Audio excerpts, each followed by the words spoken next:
Jamie Grew here with The Reading Engineer, and I want to teach you a few tips on how to make bedtime more enjoyable with Usborne books and more. First off, I have two boys. They're 3.5 and about to turn 1, so that's kind of where we're at in life and where we're at with bedtime, to give you a heads up. But our tip number 1, and I think every parent knows this, is you need to have a routine, something that teaches them and their bodies to go to sleep.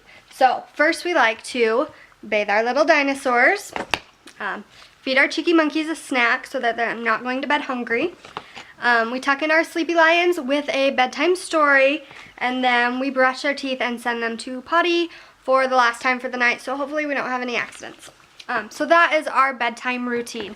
We do it every night, pretty much no matter what, unless it's way late, like 10:30 or something, and then it's just like, get in bed. I'm sure you've all been there. But tip number 2 is to divide and conquer. Oftentimes my husband and I will split up after bath time. He takes the baby, I take the toddler, and we kind of go at it from there. So if he's doing the baby, he has his own set of storybooks that live in his room, but some of our favorites are B is for Bedtime, I'm a Hungry Dinosaur, and its other book, I'm a Dirty Dinosaur, are adorable. We love those. The Slide and See books and That's Not My Books are both interactive touchy-feely books. There's a touchy-feely on every page of here, and it teaches kids that books can be enjoyed with not just their eyes and ears, but also with interactive elements, and it's so fun to watch them scratch at the books when they're little. So tip number 2 is to make sure that you're reading the fun books at bed with your kids. This means save their homework books and their 20 minutes of reading time to do by themselves or to do with them at a separate time. This does 2 things. 1, it makes sure that they're getting more words and more books in a day. And 2, it also associates reading with a pleasurable activity so that they will want to do it in their free time instead of just the iPad and the TV. So some of our favorite storybooks for our toddler are these classic tales from our picture book series, Jack and the Beanstalk and Goldilocks. They are gorgeous books and so much fun. I say ooh, you say ah. This book has commands, and when the adult says ooh, the child says ah. Or pat your tummy and rub your head. They're so much fun. Since he's learning his alphabet, Alfie and Bet, it's got these gorgeous pop-ups in it, and he's getting so good at identifying the different letters.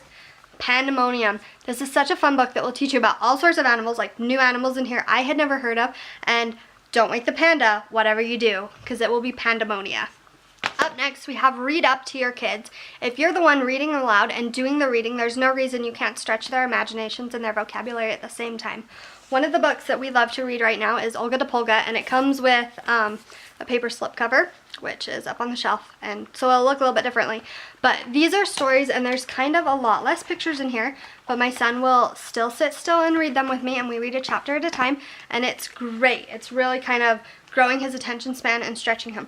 Also, for your little bit older kids, read nonfiction with them at night. I know that kind of sounds like a bore, but it is something the kids love and they drink up and you don't even realize it. So we have fun books like Timelines of World History or Look Inside Your Body. This is seriously my bestseller, and the reason why, there's flaps, within flaps, within flaps. Like, the flaps are never ending. There's over 100 flaps in this single book, and every kid is curious about how their body works. For the budding engineers, The Story of Inventions is one of my personal favorites, or even our simpler beginning nonfiction books. These are $5.99, and what's so great about them is you can read a couple pages, they're short, you can talk about what you're learning, and then during the day, they're internet linked in the back, and your kids can go online to safe, curated learning sites and continue learning what they're reading about at night. So that's super fun for them. Next tip, we don't do every night because as a parent, it's bedtime. You're tired, you're burnt out, you're ready for your own time. But when we do have time and when we start bedtime early, we like to reward with the opportunity to read an extra book or an extra story.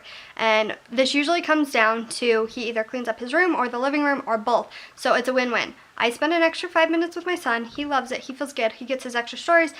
I get a clean living room or a clean bedroom that I'm not going to kill myself on toys. So try it because it's really great. But some of his favorites are Farmyard Tales. This is an amazing dual reader. There's a simplified text on top that will make a complete story, or you can add top and bottom for more complete, and it teaches them, it grows with them. They can read the simpler text, you can add the harder text, you can read the harder text. There's so many ways to use this book, just ask me.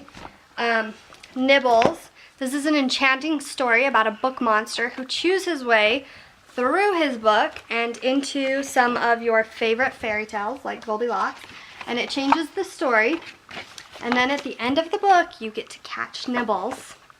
You close him in his crate, but don't take your eyes off him for just 1 minute because he might just escape.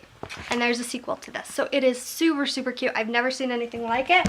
And then we also have my favorites, You Choose and Just Imagine. These are kind of books that leave it open for discussion every night. They can tell their own story and talk about what's on the page, what they want to be, you know, big or little. What kind of pet would you be if you were a pet? My son is speech delayed, and these have been great for growing his imagination and his vocabulary.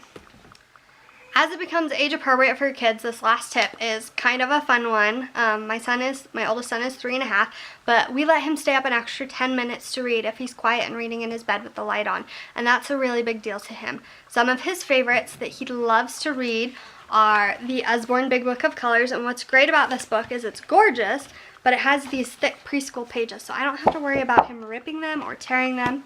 He loves our how-to series that I showed you at the beginning of this video. They are board books with cute little stories, and most of them he has memorized so he can read them to himself. Or another fun one is our Search and Find books. We have these for all sorts of ages from 18 months on up to like 10 years old. Again, this one has the cardboard pages. They're not board books, but they're kind of in-betweeny. Just gorgeously designed, and he gets to go through and spot all of his favorite things. Last but not least, I don't do this with my 3.5-year-old, but it would be fun for older kids, are our flashlight books. So give them their very own little flashlight.